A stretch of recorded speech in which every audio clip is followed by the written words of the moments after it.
Video लेक्चरमध्ये recent ट्रेंड्सचे आपण SI engine, CI engine म्हणजे इंजिनच्या रिलेटेडचे क्वेश्चन्स आपण सॉल्व्ह करणार आहोत. याच्यामध्ये कंपॅरिझनचे काही क्वेश्चन्स आहेत, परफॉर्मन्स रिलेटेडचे काही क्वेश्चन्स आहेत आणि तसेच फ्युएलच्या रिलेटेडचे काही क्वेश्चन्स आहेत. त्यामध्ये जे काही ॲडिशनल महत्त्वाचे पॉईंट्स असतील ते तुम्हाला नोट डाऊन करायचे आहेत. आणि ही जी PDF अवेलेबल असणार आहे तुम्हाला एक्झाम स्टडी 1 या टेलिग्राम चॅनलवरती. तर आपण बघूया क्वेश्चन नंबर 1. आता हे मॅक्सिमम जे क्वेश्चन्स घेतलेले आहेत यातले सगळेच क्वेश्चन्स हे रेफरन्स बुक्समधनं, जसं की व्ही गणेशन असेल, राजपूत असेल, यामधले हे क्वेश्चन्स घेतलेले आहेत. चला आपण बघूया क्वेश्चन नंबर 1.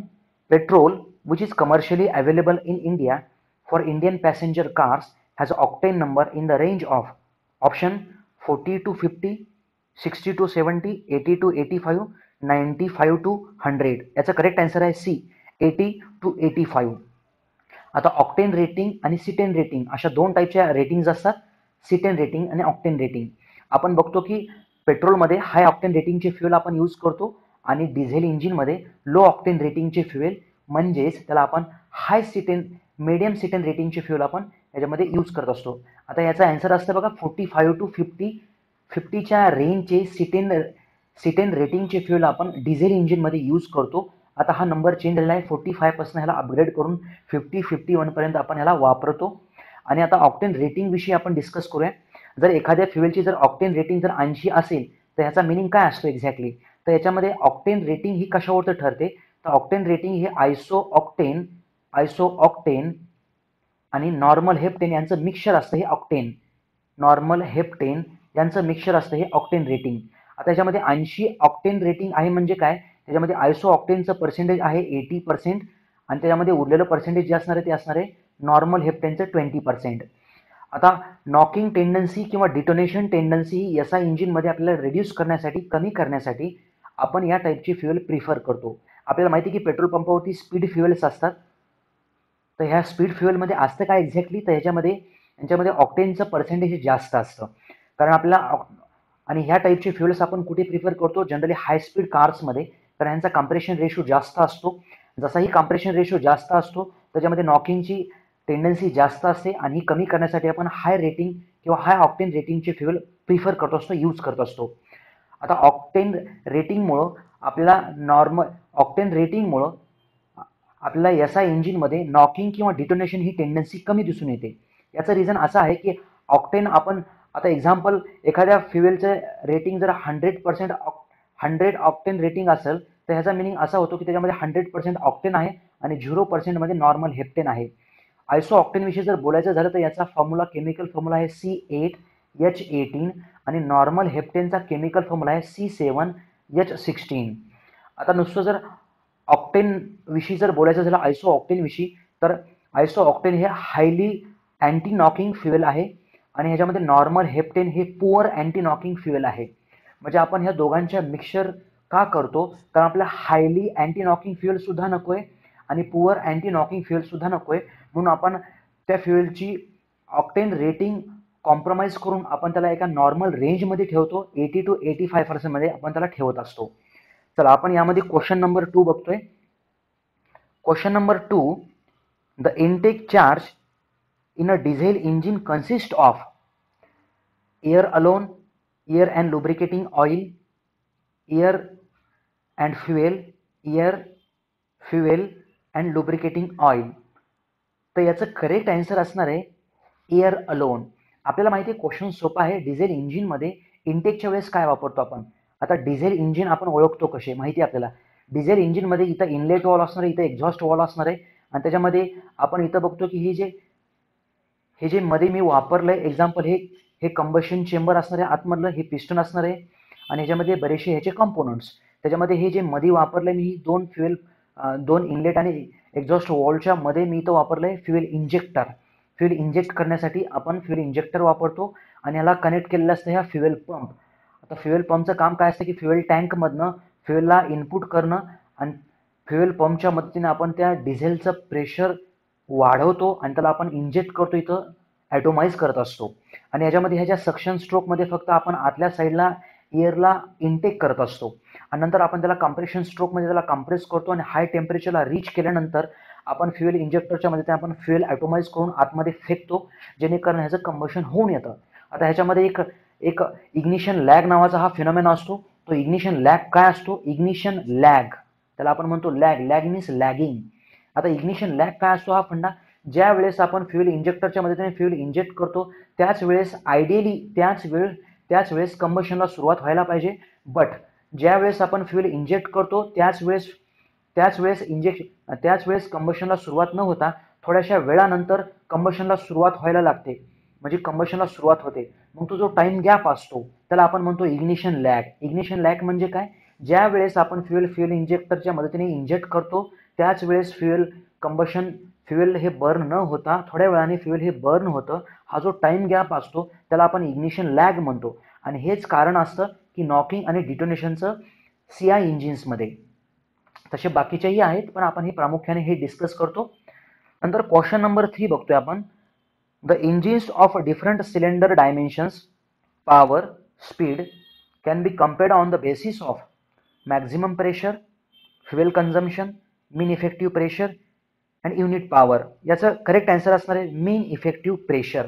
काय असतं मीन इफेक्टिव्ह प्रेशर? दोन्हीकडेही बघतो आपण हे, SI इंजिनमध्येही बघतो आणि CI इंजिनमध्येही बघतो आपण हे.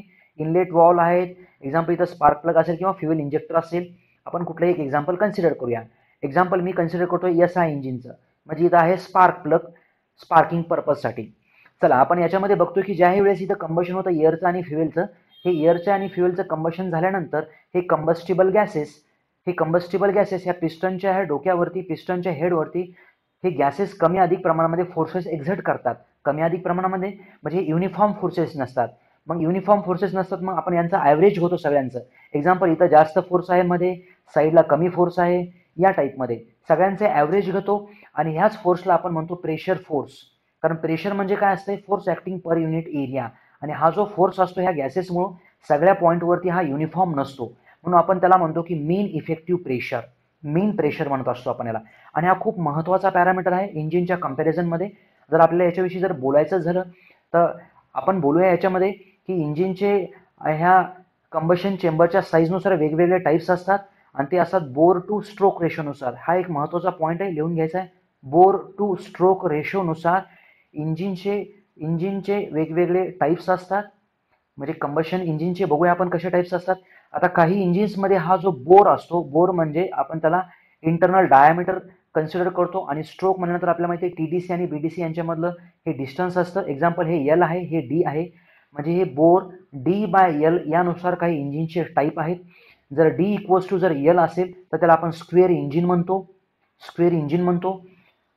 जर याच्यामध्ये जर आपण बघितलं D/L हे जर जास्त असेल 1 पेक्षा आणि D/L हे जर कमी असेल 1 पेक्षा, आता एक्झाम्पल D/L हे जास्त आहे 1 पेक्षा, तर याचा मिनिंग होतो की ओव्हर स्क्वेअर इंजिन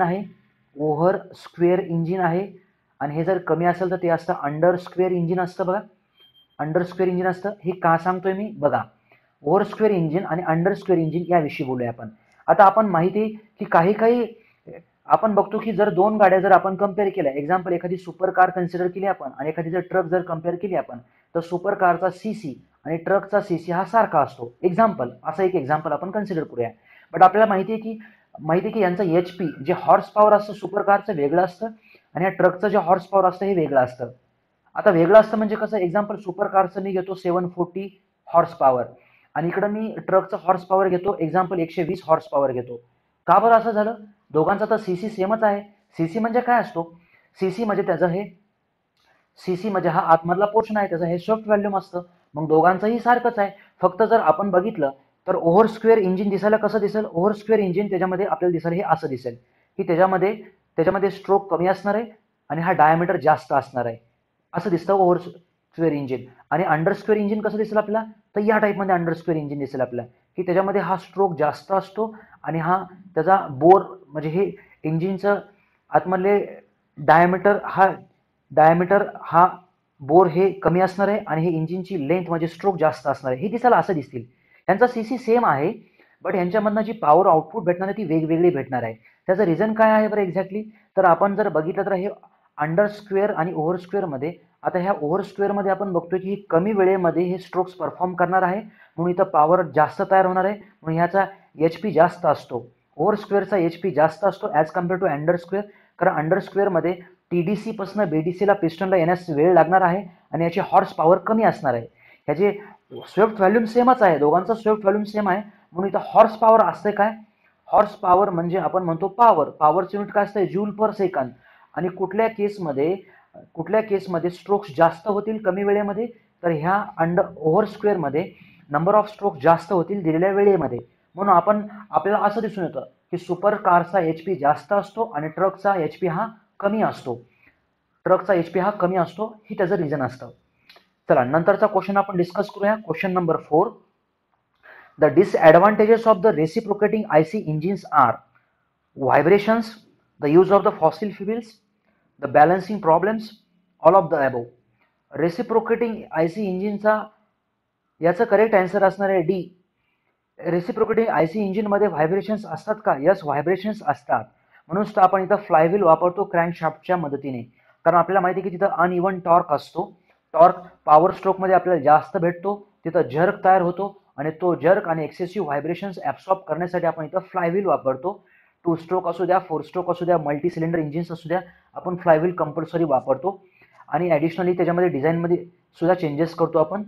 चला, use of the fossil fuels. आपल्याला माहिती आहे की पेट्रोल असेल, डिझेल असेल किंवा अदर काही फॉसिल फ्युएल्स जे असतील हे सोर्सेस हे डिप्लिटिंग आहेत. डे बाय डे यांचा साठा कमी होत चाललेला आहे आणि हे सुद्धा एक मेजर प्रॉब्लेम्स आहे. म्हणून यांची ओव्हरऑल ग्लोबली यांची कॉस्ट वाढत चालली आहे प्रति बॅरल.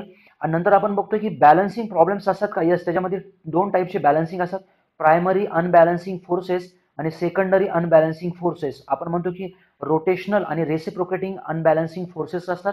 त्यालाही आपल्याला बॅलन्स करण्यासाठी आपल्याला प्रॉपरली फायरिंग ऑर्डर ठरवणं किंवा त्या क्रँकशाफ्टची डिझाईन केअरफुली डिझाईन करणं, याच्यामध्ये हे अशा टाईपचे प्रॉब्लेम्स असतात. ते आपण अवॉइड करू शकत नाही, त्याला आपण बॅलन्स करण्याचा प्रयत्न करत असतो.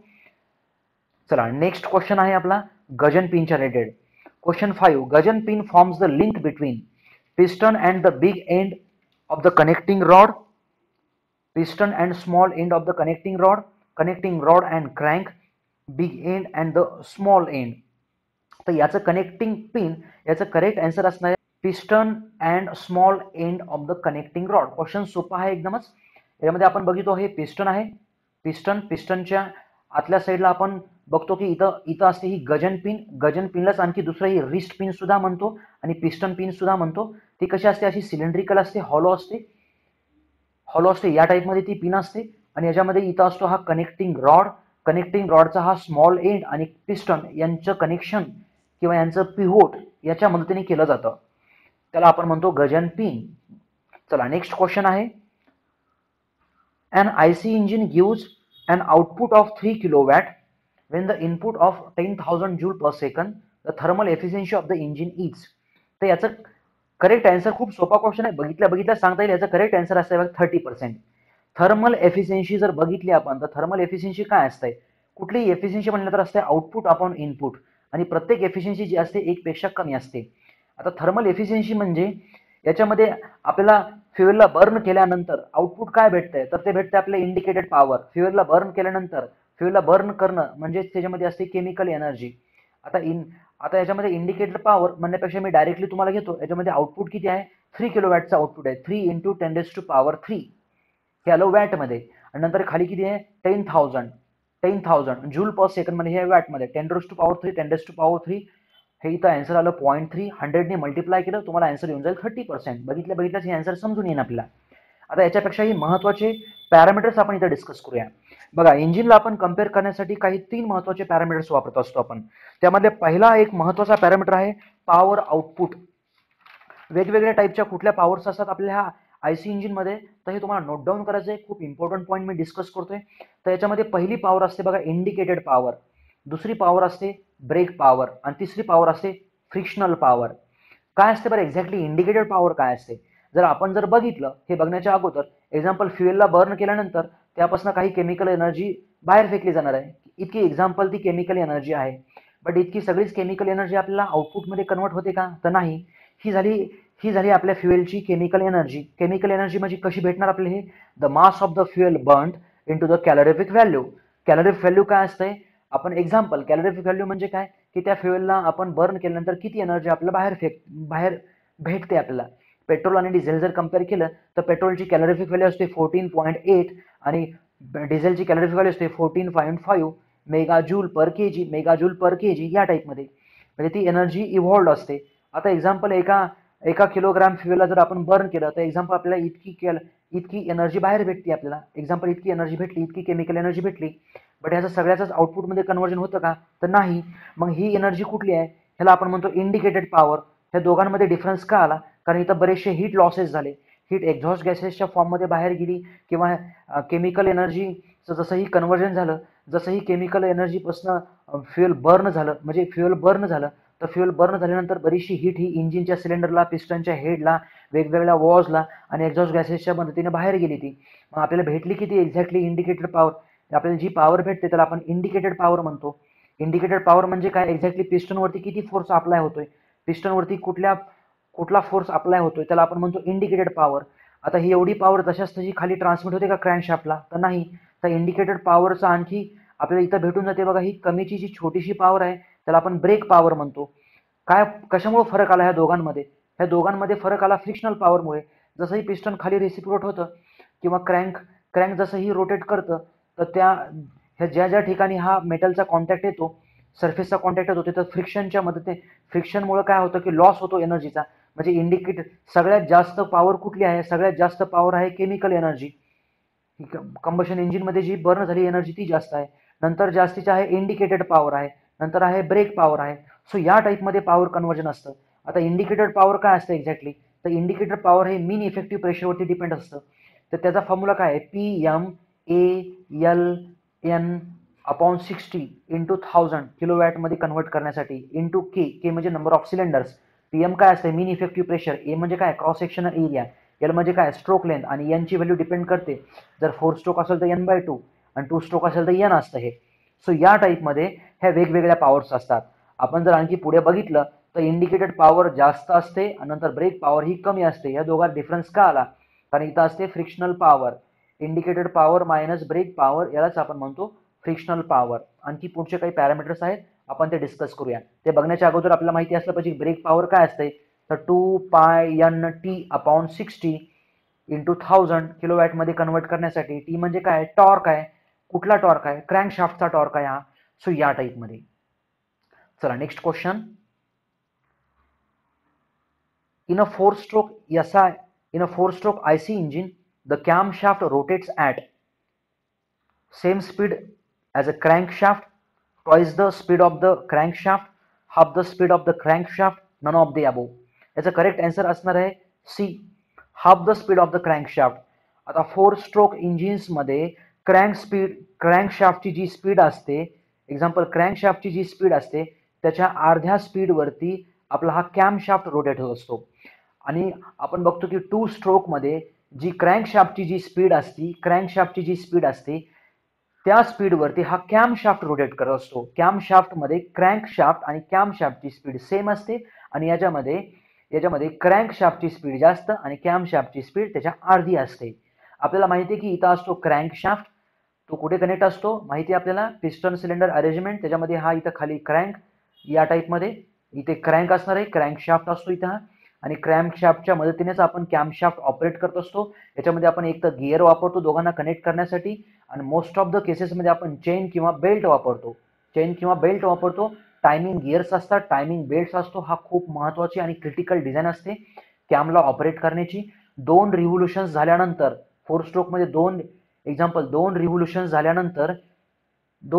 झाल्यानंतर एकदाच हा कॅम ऑपरेट होतो आणि तो एकदाच ह्या इनलेट वॉलला आणि एक्झॉस्ट वॉलला ऑपरेट करत असतो. एकदाच म्हणजे 1 by 1 at depending upon the requirement, इनलेटच्या वेळेस आणि एक्झॉस्टच्या वेळेस. चला, thermal efficiency of a CI engine is higher than the SI engine due to light weight, higher compression ratio, constant pressure heat addition, none of the above. याचा correct answer असणार आहे thermal efficiency जास्त असते नेहमी CI इंजिनची, कारण CI इंजिनमध्ये हा compression ratio जास्त असतो. आपल्याला माहिती आहे जर SI इंजिन आणि CI इंजिनचं जर काही कंपॅरिझन केलं in point of view of the compression ratio, तर आपण बघतो जनरली याचा कंप्रेशन रेशो 6 ते 10 किंवा 12 पर्यंत असतो आणि CI इंजिनचा हा कंप्रेशन रेशो आपण बघतो 16 to 16:22 किंवा काही काही केसेसमध्ये 24 असतो. हा कंप्रेशन रेशोची रेंज आहे. आणि कंप्रेशन रेशो आपल्याला माहिती आहे, एफिशियन्सी जर बघितली आपण एसआय इंजिनची, तर एफिशियन्सीचा फॉर्म्युला आहे 1 minus R raise to gamma minus 1. आणि इकडं सीआय इंजिनचा जर फॉर्म्युला बघितला आपण 1 minus R C raise to gamma minus 1 upon R raise to gamma minus 1 into हा gamma into R C minus 1. आता आर सी काय आहे? हा कट ऑफ रेशो आहे. म्हणजे एक सांगता येईल की आपल्याला सीआय इंजिनची एफिशियन्सी कशावरती डिपेंड करते? ह्या गॅमावरती. गॅमा काय असतो? हा स्पेसिफिक हिटचा रेशो असतो सीपी अपॉन सीव्हीचा. एक्झाम्पल इयरसाठी आपण ह्याला घेऊया 1.4 घेतो आपण जनरली. चला, नंतर याच्यामध्ये आपण बघतो की आर सी काय असतो? कट ऑफ रेशो असतो. आणि सगळ्यात महत्वाचा आहे आर काय आहे इथं? आर इथेही आहे आर आणि इकडे सुद्धा आहे आर. म्हणजे आर म्हणजे हा असतो कम्प्रेशन रेशो. कम्प्रेशन रेशोवरती एसआय इंजिनची एफिशियन्सी आणि सीआय इंजिनची एफिशियन्सी डिपेंड असते. आणि आपल्या लिमिटेशन्स आहेत. एसआय इंजिनमध्येही सुद्धा आपण काही पर्टिक्युलर लिमिटपेक्षा आपण कम्प्रेशन रेशो वाढवू शकत नाही, सीआय इंजिनमध्ये सुद्धा वाढवू शकत नाहीत. चला, आणखी याच्यामध्ये जर कंपॅरिझनचे पॉईंट्स झाले तर आपण पुढच्या एखाद्या क्वेश्चनमध्ये हे डिस्कस करूया. चला, SI engines are of light weight, high speed, homogeneous charge of fuel and air, all of the above. तर याचं करेक्ट आन्सर असणार आहे ऑल ऑफ द अबोव. का बरं असं होतं हे? यस, याच्यामध्ये आपल्याला माहिती आहे की एसआय इंजिन हे हाय स्पीड इंजिन्स आहेत. एसआय इंजिनची थर्मल एफिशियन्सी कमी असते. आणखी जर आपण बघितलं तर सीआय इंजिन हे हेवी वेट इंजिन्स आहेत, एसआय इंजिन हे लाईट वेट इंजिन्स आहेत. हाय स्पीड आहे हे एसआय इंजिनची. आणि होमोजिनियस फ्युएल आणि एअरचं आपण मिक्सचर करतो इनलेटच्या अगोदरच, म्हणून याचा आन्सर असणार आहे ऑल ऑफ द अबोव. जर आपल्याला जर काही पॉईंट्स जर डिस्कस करायचे झाले या दोघांमध्ये, तर आपण बघतो की हाय टेम्परेचरला आपण कुठल्या इंजिनला ऑपरेट करतो? तर डिझेल इंजिन असतं. ते डिझेल इंजिनचे कंप्रेशन रेशो जास्तीचा असतो. आणि जर याच्यामध्ये जर आपण बघितले एसआय इंजिन आणि सीआय इंजिनचे काही जर महत्त्वाचे पॉईंट बघितले आपण, तर याच्यामध्ये वेट टू पॉवर जो रेशो असतो, लिहून घ्यायचा आपले, वेट टू पॉवर रेशो याच्यामध्ये कमी असतो as compare to CI engine. CI इंजिनमध्ये वेट टू पॉवर रेशो हा जास्त असतो. Point number 1, specific fuel consumption हे एसआय इंजिनमध्ये जास्त असतं. स्पेसिफिक फ्युएल कन्झम्पशन हे सीआय इंजिनमध्ये कमी असतं. Specific fuel consumption. चला, नेक्स्ट आपण जर बघितलं तर आणखी याच्यामध्ये पुअर फ्युएल इकॉनॉमी आपल्या एसआय इंजिनमध्ये भेटते. सीआय इंजिनमध्ये आपली इकॉनॉमी ही फ्युएलची बेस्ट असते, जास्त असते. आणि जर पुढे पॉईंट जर आपण एसआय इंजिनला आपण कॉन्स्टंट व्हॉल्यूम ऑपरेटिंग इंजिन्स म्हणतो, कारण हे ऑपरेट होतात ऑटो सायकलवरती आणि हे ऑपरेट होतात डिझेल सायकलवरती. कारण डिझेल सायकलमध्ये आणि ऑटो सायकलमध्ये जर आपण बघितलं तर ऑटो सायकल या टाईपमध्ये असतं आणि याच्यामध्ये हे हीट ॲडिशनला प्रेशर कॉन्स्टंट, व्हॉल्यूम कॉन्स्टंट असतं. हे P/V हा या ऑटो सायकल. आणि डिझेल सायकलमध्ये जर तुम्ही बघितलं तर डिझेल सायकल असतं या टाईपमध्ये. त्याच्यामध्ये हीट ॲडिशनच्या वेळेस प्रेशर कॉन्स्टंट असतं, म्हणून आपण एसआय इंजिनला म्हणतो कॉन्स्टंट व्हॉल्यूम आणि सीआय इंजिनला म्हणतो कॉन्स्टंट प्रेशर ऑपरेटिंग सायकल्स. आणि जर आपण जर बघितलं तर कधीही एसआय इंजिनची जी एफिशियन्सी असते 20 टू हार्डली 35% पर्यंत. आणि जर आपण नॉर्मली जर सीआय इंजिनची जर बघितली हे 30 टू 35 पर्यंत. हे 35 सुद्धा नाही, हे 20 ते 25च्याच रेंजमध्ये बघायला भेटेल आपल्या बऱ्याचशा केसेसमध्ये. नेहमीच करता एसआय इंजिनची एफिशियन्सी कमी असते बघा. चला, नंतर question number 10, the compression ratio in a diesel engine is of the order. चला, याच्यामध्ये करेक्ट आन्सर आहे, आपण डिस्कस केला ऑलरेडी. तर याच्यामध्ये सीआय इंजिनचा त्यांनी विचारलाय कम्प्रेशन रेशो आणि तो असतो 14 ते 20च्या रेंजमध्ये असतो तो. आता आपल्याला काही बरेचसे नवीन नवीन पॉईंट्स डिस्कस करायचे आहेत आणि ते डिस्कस करूया आपण. एक्झाम्पल, वेगवेगळ्या टाईपच्या एफिशियन्सीज कुठल्या असतात एसआय आणि सीआय इंजिन्समध्ये. तर वेगवेगळ्या एफिशियन्सी इंडिकेटेड थर्मल एफिशियन्सी. चला, इंडिकेटेड थर्मल एफिशियन्सी काय असते? तो रेशो असतो. कशाचा रेशो असतो? Output upon input. आउटपुट काय असतं या इंडिकेटेड थर्मल एफिशियन्सीमध्ये? तर indicated power upon the amount of the power released by the burning the fuel. ते कसं काढतो आपण? Mass of fuel into calorific value. यानुसार आपण कॅल्क्युलेट करतो आणि याला आपण म्हणतो इंडिकेटेड थर्मल एफिशियन्सी. चला, यानंतरची एक एफिशियन्सी असते त्याला आपण म्हणतो की brake thermal efficiency. Brake thermal efficiency ते काय असते? Brake power upon the amount of the heat liberated by the burning of the fuel. जर आपण इतक्या अमाऊंटचं, इतक्या केजीचं जर फ्युएल बर्न केलं, त्याला आपण कॅलोरिफिक व्हॅल्यू जर मल्टिप्लाय केलं तर आपल्याला काय भेटतं? ते त्याची पॉवर भेटते. Example, mass of the fuel mass of the fuel into calorie value, याचा मिनिंग काय होतो की इतकं फ्युएल बर्न केल्यानंतर आपल्याला किती एनर्जी भेटते, तर ह्या दोघांच्या प्रोडक्टनुसार आपल्याला तेवढी एनर्जी भेटते. त्याला आपण म्हणतो ब्रेक थर्मल एफिशियन्सी. चला याच्यानंतरची एक एफिशियन्सी असते व्हॉल्युमेट्रिक एफिशियन्सी. काय असतं बरं व्हॉल्युमेट्रिक एफिशियन्सी? एक्झाम्पल आपण जर बघितलं, सक्शन स्ट्रोकच्या वेळेस पिस्टन खाली मूव्ह करत असतं आणि त्यावेळेस आतमध्ये सक्शन तयार होतं, त्यामध्ये बाहेरच्या साईडनं एअर येते. आता ह्याच्यामध्ये काय असतंय, actual mass entering inside the combustion chamber आणि the actual volume swift by the piston. Actual volume swift by the piston, त्या दोघांचा जो रेशो असतो. आता व्हॉल्यूमच्या टर्म्समध्ये मोस्ट ऑफ द केसेसमध्ये आपण याला एक्सप्रेस करतो. व्हॉल्युमेट्रिक एफिशियन्सी म्हणजे काय, the actual volume coming inside the combustion chamber and the actual volume swift by the piston in the downward direction. म्हणजे आपण म्हणतो की इन नॉर्मल भाषेत जर बोलायचं झालं तर पिचकारी आपण बघतो की पिचकारीमध्ये कलर ओढताना किंवा पाणी ओढताना ती मागं जास्त ओढतो पण तितक्या प्रमाणामध्ये पाणी येतं का, तर नाही. खरं येणारं पाणी पिचकारीमधलं कमी असतंय आणि पिचकारीला आपण जसंही मागं ओढतो तर ती जास्त आपण डिस्प्लेस करत असतो, जास्त व्हॉल्यूम डिस्प्लेस करत असतो. तर हे असते व्हॉल्युमेट्रिक एफिशियन्सी, याला आपण म्हणतो. नंतर आणखी एक असते रिलेटिव्ह एफिशियन्सी असते बघा. काय असतं बरं ही रिलेटिव्ह एफिशियन्सी? तर रिलेटिव्ह एफिशियन्सी हा दोघांचा रेशो असतो की ब्रेक थर्मल एफिशियन्सी आणि एअर स्टँडर्ड एफिशियन्सी, ह्या दोघांच्या रेशोला आपण म्हणतो रिलेटिव्ह एफिशियन्सी. ही सुद्धा एक महत्त्वाची टर्म आहे आणि ही वेगवेगळ्या पॅरामीटरमध्ये कम्पेअर करण्यासाठी आपण वापरत असतो बघा. त्याच्यामध्ये जर आणखी तुम्हाला काही डाऊट्स असतील तर तुम्ही कुठले पॉईंट्स एक्सपेक्टेड आहेत तुम्ही खाली कमेंटमध्ये मला एक्सप्रेस करू शकताय. आणि जर तुम्हाला जर एक ओव्हरऑल सांगायची असेल इन्फॉर्मेशन याच्यामध्ये, तर आपण बघितलं तर सगळ्याच एफिशियन्सीमध्ये सगळ्यात बेस्ट एफिशियन्सी असते बघा कार्नॉट सायकलची. हायेस्ट एफिशियन्सी आपल्यामध्ये कार्नॉट सायकलची efficiency 1 minus low temperature upon high temperature. हे खूप आयडियल सायकल आहे आणि ह्या सायकलपेक्षा एफिशियन्सी कोणाची जास्त असू शकत नाही. नंतर एफिशियन्सी जास्त असते बघा ब्रेटॉन सायकलची. गॅस टर्बाईनमध्ये हे ब्रेटॉन सायकल वापरलं जातं. नंतर असते एफिशियन्सी ॲटकिन्सन सायकल असतं. नंतरची हायेस्ट एफिशियन्सी आहे, त्यानंतरची डिझेल सायकलची एफिशियन्सी. आणि सगळ्यात कमी भेटते आपल्याला ऑटो किंवा तुम्ही पेट्रोल एफिशियन्सी म्हणू शकता याच्यामध्ये. सो या टाईपमध्ये एफिशियन्सीज असतात आणि काही क्वेश्चन्स तुम्ही खाली पोस्ट करू शकता. So thank you students.